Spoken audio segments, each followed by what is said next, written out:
চাহিদা বৃদ্ধি ও আবহাওয়াজনিত উদ্বেগে বিশ্ববাজারে বাড়ছে সয়াবিন বীজের দাম। রয়েছে ২০২৪ সালের মে মাসের পর সর্বোচ্চ স্তরে। সপ্তাহ ব্যবধানে প্রতি বুশেলের দাম ৩.৫% বেড়ে দাঁড়িয়েছে $১২.৪৬। মাস ব্যবধানে বেড়েছে ১০.৫৮%।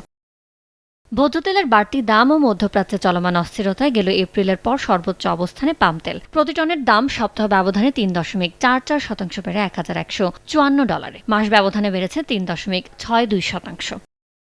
ভূরাজনৈতিক সংঘাত, জাহাজ ভাড়া ও বৈশ্বিক মজুত কমে যাওয়ায় বাড়ছে সূর্যমুখী তেলের দামও। সপ্তাহ ব্যবধানে প্রতি ১০ কেজির দাম ১.৫% বেড়ে $১৭.১৬ বিক্রি হচ্ছে। মাস ব্যবধানে বেড়েছে ৫.২৭%।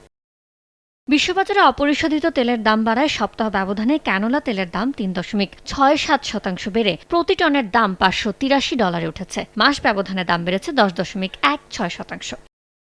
ইয়ানুর শিফাত, সময় সংবাদ।